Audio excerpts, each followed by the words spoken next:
Hey, this is Malcolm Saunders here. This is another episode where I interview experts both locally and from around the world, and we get insight into who they are and their journey to bring them to where they are at now. Today we had Sachin Sudra of Namaste Cooking. He's based here in Calgary and Ayurvedic practitioner, and he brought a lot to the table. He's very lively, passionate, animated fellow with lots of wisdom. And what he shared were some really kind of key systems that Ayurveda offers that you can, relate to and identify and be able to put into your life to help you more easily navigate not only throughout your entire life, but your day, the seasons. So there's a lot of wisdom about one's own body, about food, about spices. I actually even ask him about turmeric. That's right at the end, because there's a big trend about turmeric, and it's a wonderful herb, but he's got some really good key suggestions on how that herb should be used appropriately. So I hope you're going to take it all in and enjoy it. It's a good conversation. So once you listen, or anytime during that conversation as you're listening in, you can post your comments, any questions down below, and enjoy.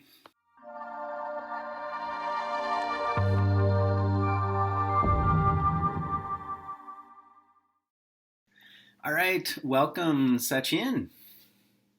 Namaste. Yeah, great to have you on the show. So, Sachin, you are, really making some waves in Calgary here. You've really just opened up a space very recently, and you do cooking classes. You're an Ayurvedic practitioner. I mean, you wear many hats, and obviously the theme of this show is we're going to explore your relationship to food, your journey, and the goal there is, a lot of us that kind of see the perceived experts, it's hard to, or what I'd like to bring across is, your journey with food and nutrition. Because obviously, it has been a journey. You didn't, we all weren't born this way. We've all had to kind of, develop our knowledge and our wisdom and go through our journey and our experiences that has really brought us to where we are today. And that's what interests me. And I know in that conversation, like I've had with others in the past, as we begin to chat, we're going to pull out all those little gems and wisdoms that those listening can really apply in their life. So I'd love to just start it off with you and just dive right in and share, wherever it feels like a good starting point for you. Like,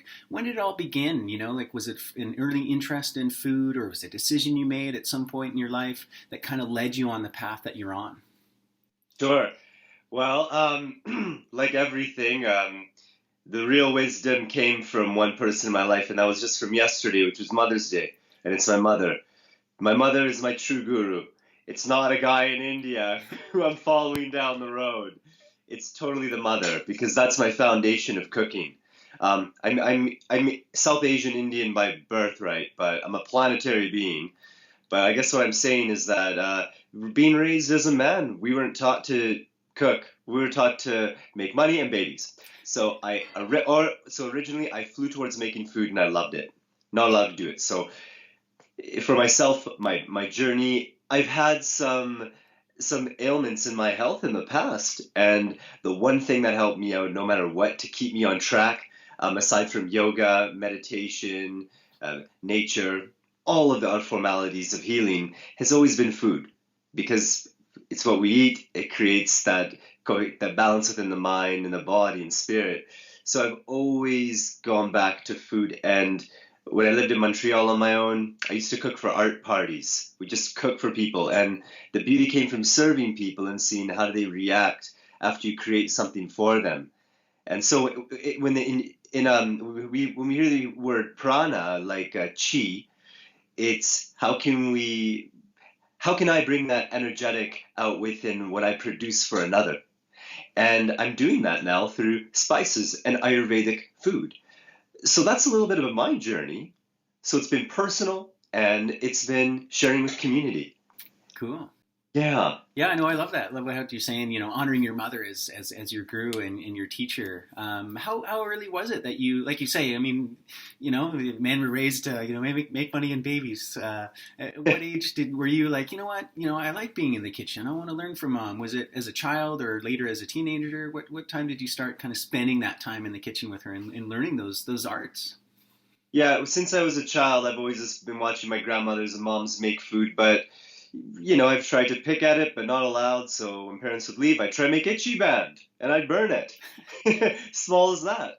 But to be honest with you, it really stemmed from in my 20s when I had to be on my own. And why did food taste so good? What's going on here? And that goes back to the beauty of taste in Ayurveda.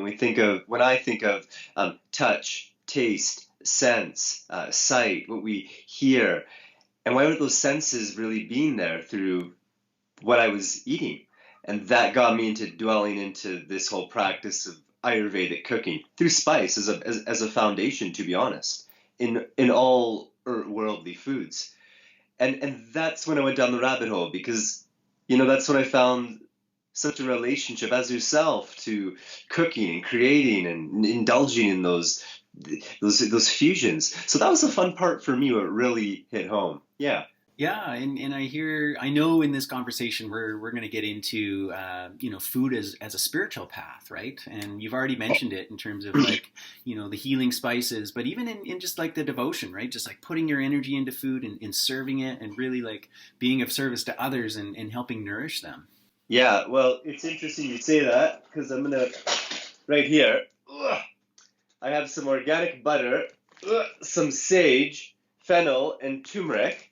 So what I'm going to be doing is it's kind of like a seance where after I've done my practice, I'll bathe a certain way, I'll do a meditation, and then I'll make a medicated ghee for myself because it's summer, so I need something with sage, fennel, and a little bit of cardamom, which is going to help heat up the ama, the toxins in my body, but also nourish my internalness. So I think the word spirituality really gets abused in our society because of commercialization of its notion. But I feel that it's the spirit of what we're doing with everything in our life has to be imbibed within it because we're putting pure nourishment back within.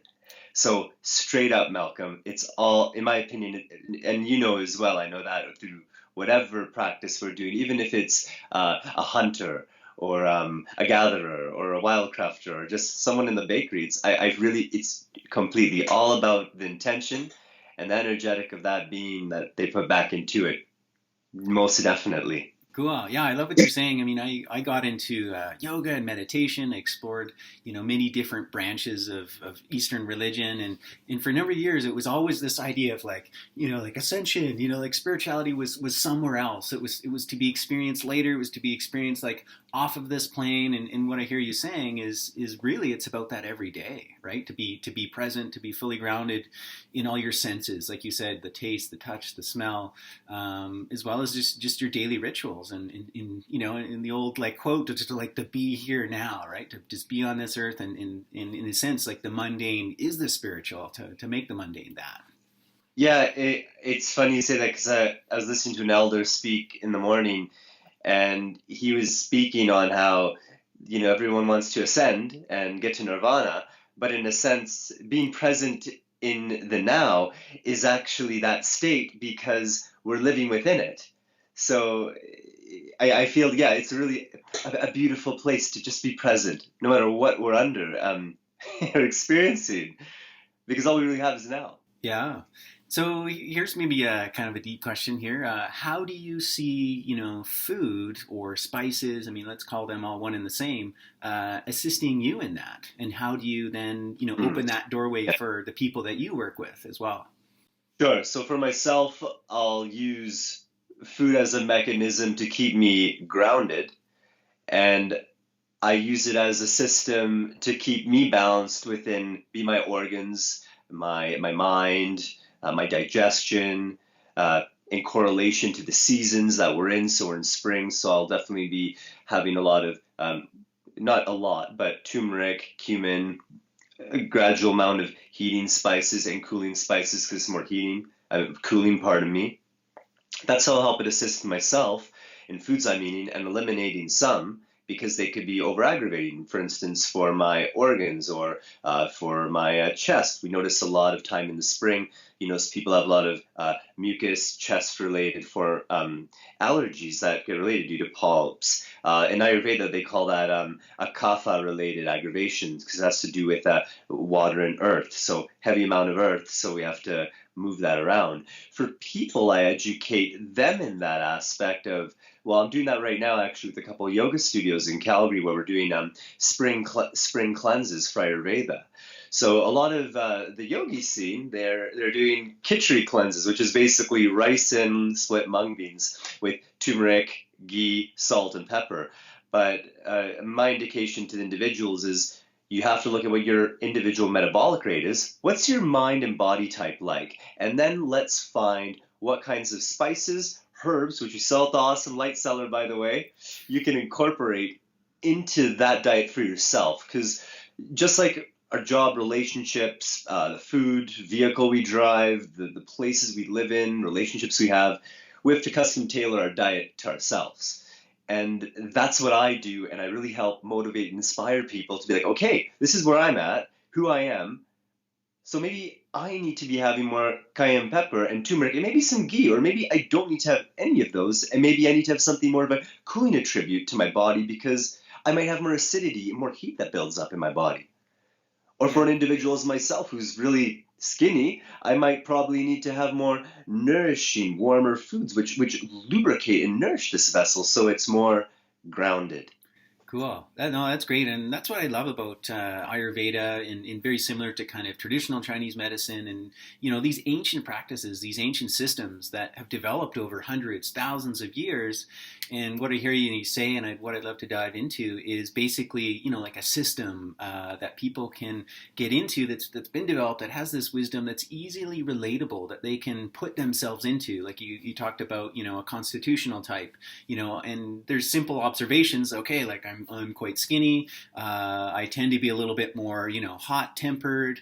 And something like Ayurveda has really kind of painted that picture. So it's a way of understanding oneself. And then, once you understand that, then it's a path to, okay, if I'm this type of person, as well as the season, right? So what do I do seasonally? And I love that it's there available to us as this really quick guide, because sure, we can use our intuition, we can explore, that's a journey, but if we have a really easy template that we can quickly plug into, it just makes it help go that much faster. So why don't you share a little bit about more kind of constitutions and those types of archetypes within that system, and how beneficial and easy it is to plug into that?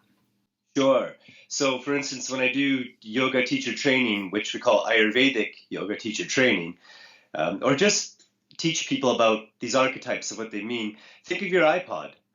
Everyone has an iPhone. So when you need to use your iPhone, how do you learn to use it? You usually have a manual.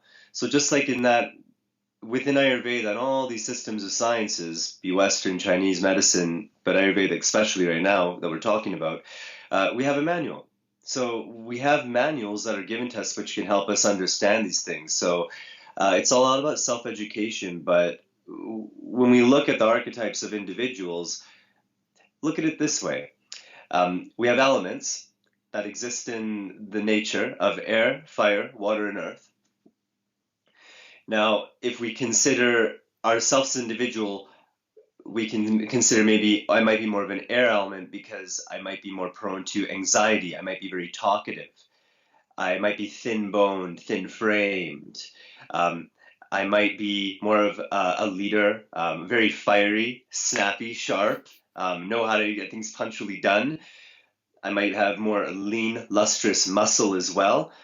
But if I don't eat a proper diet on time, my metabolism might go off a little bit, which affects my digestion highly.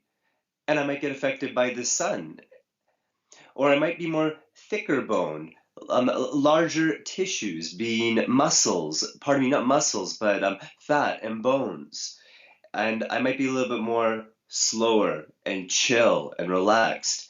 I might thrive towards more foods that nourish me that are fattier, but I'm extremely grounded, and I'm usually a boss as well because I can hold, let's call it, the energy down because I'm grounded. So on those notes, we look at archetypes in Ayurveda, how individuals relate to elements of nature, air, fire, water, and earth. It's a beautiful system, in my opinion, because, for instance, in spring, what are we under right now? We're under kapha aggravation because just like our Populus balsamiferia, the poplar buds in Ghost Lake, which are the saps coming out of the rosin of these beautiful buds. It's a time and season where everything's heating up and everything that's down inside the earth. So consider your stomach, your intestinal tract like that. It's all sitting there. It's kind of like a sewer pipe. It's a little bit dense. So what do we do when spring hits? We bring more fire element into that. We heat it up more, but we nourish it as well with the right kinds of fluids that we need too, so it doesn't over aggravate our systems. So there's a lot of cleanses happening right now for this season that we're in. But the most important part, in my opinion, is following a practice regimentally through Ayurveda, for instance. So self-analyzing individuals' tongue, looking at their mental levels of stress, especially because in the Western world, for some reason, everything seems to be based around stress and how we can recreate harmony. So I feel that if we can find a place to understand and keep awareness, for balance within those three areas of our physical body, organs, digestion, stress level, which is huge. It can really create balance through simple practices of discipline from Ayurveda as well.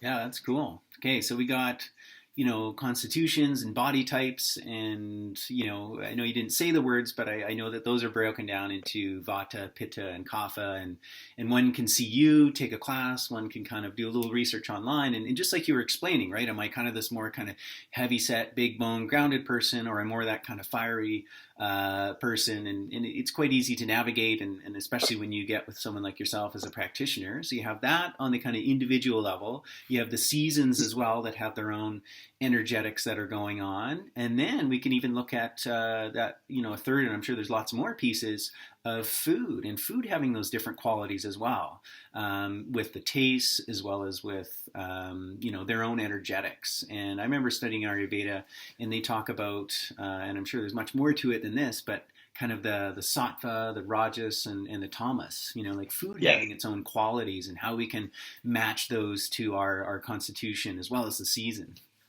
Definitely. So energetics behind fruit. So, okay, if we're eating meat all the time, that's beautiful because it definitely nourishes people. In Ayurveda, and there's an interesting fundamental I just want to point out about people think if you're doing yoga, you should eat vegetarian only. And actually, as an Ayurvedic practitioner, that's not true because in some of our oldest texts, it's called the Chakra Samhita. It speaks of certain individuals' types require meats, especially from your genetic predisposition. But if you're, let's say, driving a fast car like a Mustang, like 200 miles an hour, going to be like a shark in some kind of intensified, adventurous business, and then you're having a glass of red wine and a shot of tequila and having a red big steak and then racing off and honking at the people around you and going to MMA fighting, that could be considered what? Fiery, rajastic, forcefulness, which is a beautiful quality. Sattvic, which is that state which we see a lot of people wanting to be within, which is, we'll call it spiritual, balanced, in harmony, peaceful. It brings a state of coherence, ease, and grace. So eating foods that are from the ground, yams, sweet potatoes, greens, fruits, qualities of living, let's say things that are spending more time in nature, devotion to oneself and one's practice to their family, to humanity as well. So that's more on a sattvic level of qualities of foods that make us feel balanced and relaxed. But then we have more of our heavier foods, which are called tamas. This is more of like earth. It's more lethargic. It's has a density to it, so it slows things down. So if you think of someone who might be more anxiety-ish, airy, talkative, just kind of jittery all over the place. We notice this in the Western world as the word anxiety, which actually stems from the nervous system and the intestinal tract, where they correlate to each other. And that would be more eating foods that are heavier and denser in terms of seeds, nuts, thicker, nourishing fats. So for an individual who might need more groundedness, let's call it that, I need to ground more, they should consider more foods such as sweet potatoes, foods that are coming from the earth. So think of foods that are coming from the earth that are sitting in there. They actually have that density and nourishment for one, just like nourishing meats qualities would as well. Of course, being ethical with the kinds of foods we're eating and the sources they're coming from, always. But then these qualities as well with food stem also from understanding if I have more force within my body, maybe I need to bring a little more harmony and that might be more peaceful. So more sattvic qualities of foods. So we can see a Western diet might be more meat, potatoes, carbohydrates. So potentially we could bring in more steamed vegetables with a little bit of turmeric and have the protein and maybe infuse it with a little bit combination of some rice. The beauty also I want to point out with Ayurveda is when we understand our three different body and mind types, which would be vata, pitta, kapha, like air, fire, and water, or earth, there are certain times of the day we should eat upon. So for anyone out there, remember, it's 9:30 right now, but when it's noon, we consider our bodies correspond to the rhythms of nature. So lunchtimes are the biggest meal of our day because our ama, which is our stomach, which processes food, is at its highest fire rate. So it can metabolize foods the most. So I believe it's a big part about it is when we're eating our foods and honoring that as well. And spending the time eating our foods. Yeah.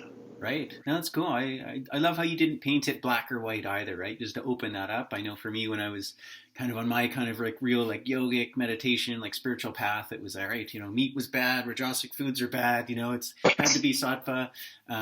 But they're just different qualities. And we need to, pull in different foods at different times, and we're for that balance, but we're also in different states of being at different times, not only as you're saying throughout the day, but even throughout our life. And yeah,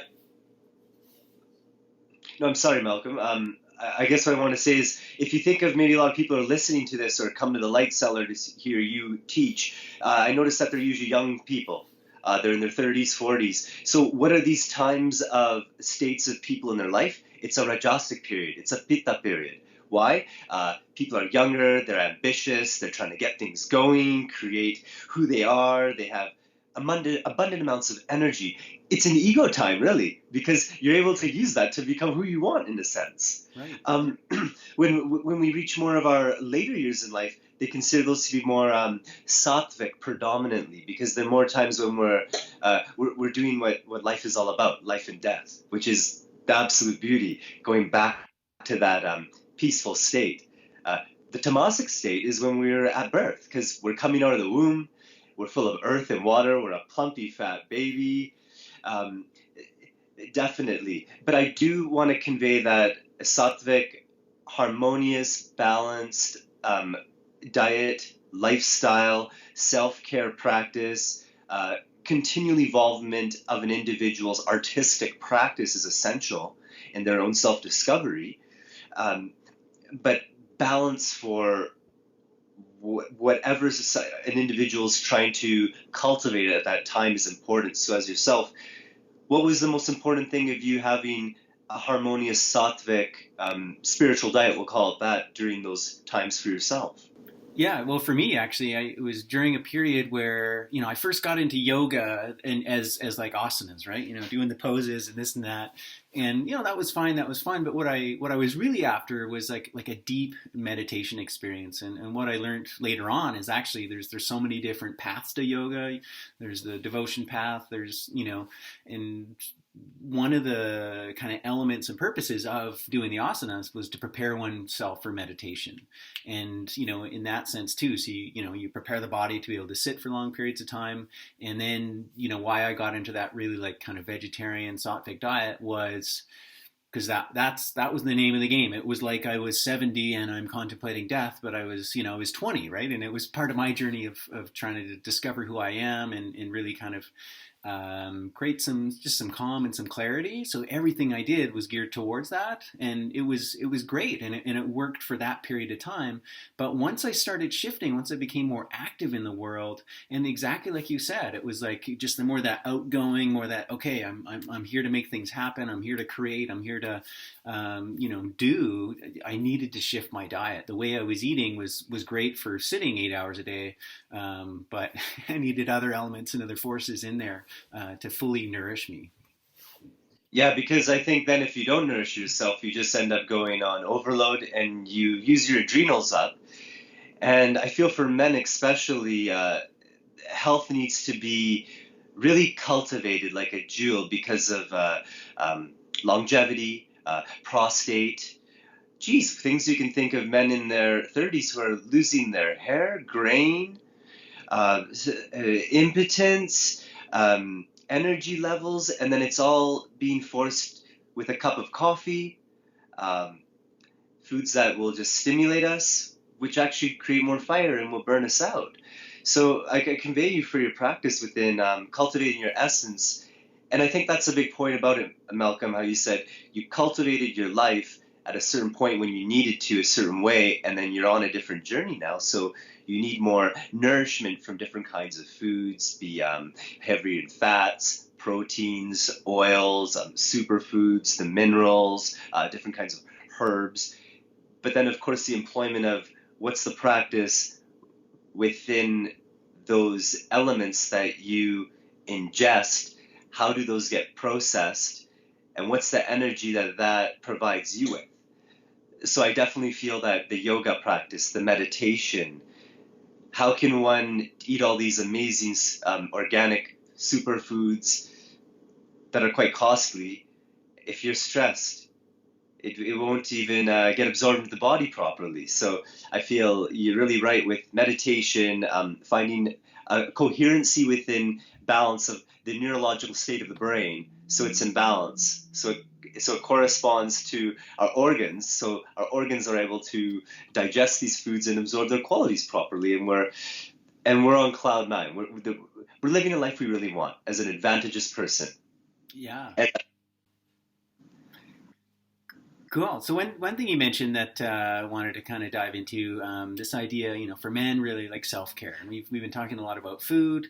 What are some other practices that you've gotten from Ayurveda that you implement in your life that are more kind of that self-care of your body, of your temple?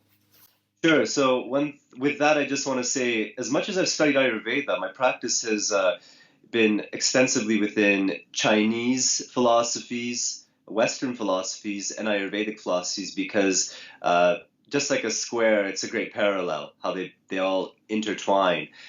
Taoism, Ayurveda, Tai Chi, martial arts, nature, really everything to do with the universe.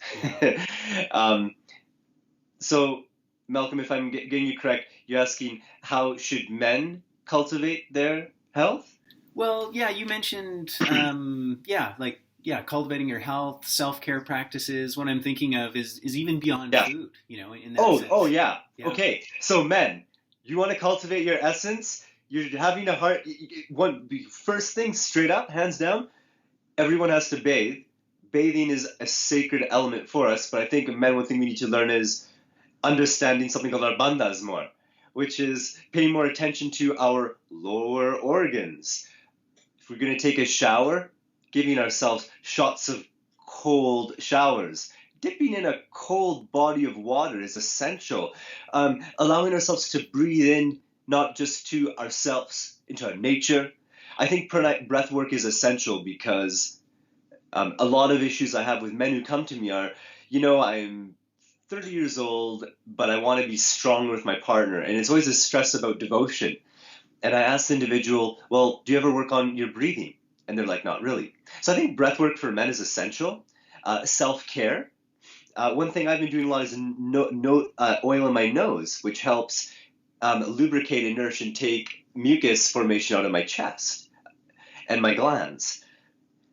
I feel for men, self-care is something that we might put to the side due to the conditioning that as a male entity, we need to go, go, go and provide with the survival aspect. So I feel that really loving oneself, herbs, spices, all these things are great food, the nourishment, uh, an inner cultivation of one's essence truly in spirit. And when I say essence and spirit, I'm speaking of the common interests that a man has.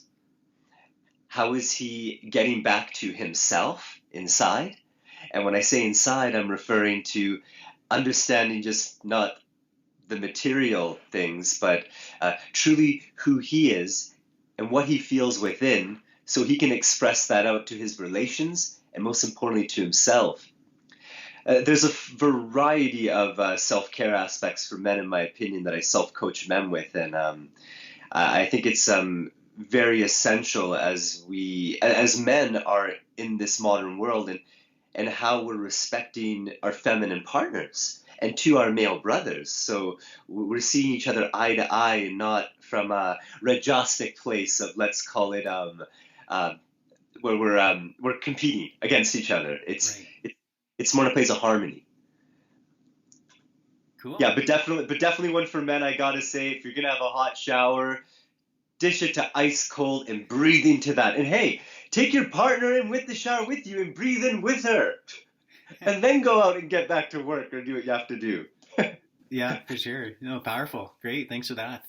And I know we got a lot of women listening as well. So how about just a quick tip for them in terms of what you see as key for self care for women?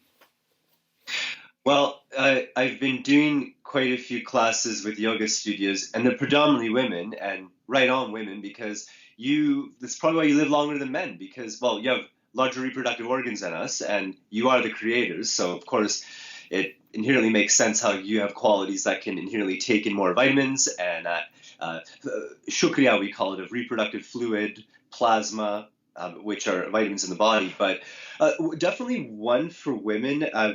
We can get the light cellar as well, where you have a store at Malcolm. Is shatavari, aloe vera, ashwagandha, just three simple herbs. Licorice as well, longevity herbs that are nourishing to a woman's reproductive system, especially for energy levels and adrenals. Self-care wise, hands down, as the feminine enjoy taking care of themselves so much, abhyanga, a self-massage with an oil that correlates to your personal mind-body type. So if you're more of a fiery type, coconut oil with an essential oil of fennel, cilantro, or cardamom. If you're more of a thin body type, maybe a sesame oil that's deodorized with essential oil of spikenard, sandalwood, or jasmine. And if you're more of a thicker related body type, then you might want to consider mustard oil or grapeseed oil. Why? Because it's more circulating to the skin and the body and the muscles, with an oil such as bay, clove, cinnamon, because we're creating more heating. So and remember, our scallops need to be massaged on a regular basis. If you look at my hair, I on a continual basis always massage my scalp with oil. Don't go out into the sun with oil, but it helps stimulate the follicles of our scalp, which also create more of a circulation, and also harmony and balance for our mind, because that healing touch is essential. So that's one, definitely. Cool. That's awesome. Just one. Yeah, no, for sure. All right, so here's a topic I wanted to dive into, bringing it back to herbs and everything. Obviously, there's quite a trend and an interest in turmeric, which I know you love, and so maybe let's start off talking a little bit about turmeric. But also, what I want to tie in is, do you have any like caution or concern with the kind of the enthusiasm that's building and developed around turmeric? Is it a herb? Yes, I do. Yeah. All right. Okay, so first thing I want to say, and this is also for self-care of women. So right here, I'm going to show this to you. Okay, so this is like the last amount of ghee that I own, and it's so yellow because it has turmeric in it. And that stuff that looks like dark and kind of like gross there, that's actually spices. So this is actually, whoa, Okay, so going back to what we were talking about, Malcolm was asking me about turmeric, and do I have a concern about its just how it's being used in our society right now? Yes, I do. So this right here is ghee. This is also great for women, FYI, skin, because it's a short chain fatty acid with butyric acid in it. So it gets absorbed into the skin. So getting back to turmeric. What do? I talk a lot. I'm really airy. So what do I got to do, guys? I got to ground myself. Okay. And I just want to point one thing out for women and men, and especially men. Consider your relationships and also how those relate to doshas. What kind of element are you bringing in next to you? Do you bring in someone who aggravates you or who grounds you? Oh. So in Ayurveda, like we used to do classes on relationships. So an individual understands their people around them and the energetics of them so they can harness that in. But going back to turmeric, one thing with turmeric, and the reason why I put it into something like this, which is clarified butter and oil, is because stated in the Chakra Samhita, which is like the Gray's Anatomy of Western Texas, in order for turmeric, when it gets ingested into the body, it needs to be consumed with a supply of something nourishing, which has a fat, plasma, it's watery, or like, so people are taking pills a lot. And the problem with taking pills a lot with turmeric is that it does supply as an anti-inflammatory, as we know, but when it goes in the system with just water, it will just get flushed out of the system. It requires something just like the trend of oil pulling, when you gargle your mouth with oil, which has a good absorption quality and helps with viscosity within the gums. So when you're using turmeric consumed with an oil, it will help get absorbed into the body at an easier rate. And that's why that's why medicated ghees are made, or chawan parash, for instance, pastes. My concern is that you're going to go yellow if you eat too much. But the one thing that I definitely have to say about turmeric is that aside from supplementation, consider why in Southern Asian countries they have some of the lowest inflammation rates in the world. It's not because they were taking turmeric in like a supplement, it's because they were having it like coffee. Like you have your beautiful latte or your tea, you supplement it into all of your foods. Right. And that's what I do with my work. I inspire and show people how you eat these foods if you're eating a worldly diet, Western, Chinese, Italian. How can you incorporate it in from birth to the present state in your diets every day so that it's supplementing naturally, as our food should be supplemented naturally. Supplementation is great for those who require it. But I definitely say that I recommend that is a way that turmeric should be taken. It's godsend, it's wonderful, but it will actually aggravate someone who's more of a acidic type, a pitta, fiery type, with too much turmeric. It's a ground element, and it's a part of the family of ginger too. Right. So, and it's pulling out. It pulls, in a sense, if you think of inflammation in a joint, it literally pulls it out in a sense. We call it gridharasya in Sanskrit, the term for what turmeric does. So for turmeric, if you're going to be consuming it, consume it with a healthy oil. Coconut oil as well is perfect. If you're going to take it, bulletproof coffee is a big thing right now in our a trend, and I think that's great because of what it's doing, and putting a cardamom in as well, because that will neutralize how much caffeine's released into the body. And turmeric's great for the liver supporter too. So that's one keynote I want to say on turmeric. I want to get across to these beautiful people. Cool. Right on. That's great. Good tip for sure. So, hey, well, it's been an awesome time chatting with you. I know I've learned a lot, and it's been fascinating to kind of go deep into the energetics of life, really, right? And how that relates to who we are and how we show up, and the seasons, and our everyday. So, if someone wants to connect deeper with you and take a class, or maybe whatever it is, what do you offer, and how can people connect more with Sachin? Sure. If anyone's interested in what I do, I'm just looking if I have like something I can like show to people. I'm available at namastecooking.com. Here, I'll do this for you beautiful people if you want. Okay, whoops, here we go. All right. So I'm available at namastecooking.com. And again, that's at namastecooking.com. I have free videos online. I actually have like hour-long classes on Ayurveda on there. So your friends can log on to my website at namastecooking.com and go through all those videos. I have recipes, classes I'm teaching.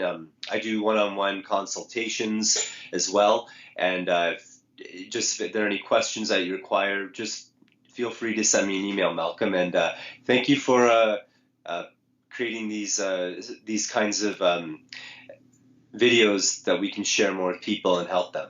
It's great. Totally, yeah. Well, it was a real honor to chat with you, and love what you're doing and who you are, and how you're really showing up in the world to help people. So thanks for all those resources.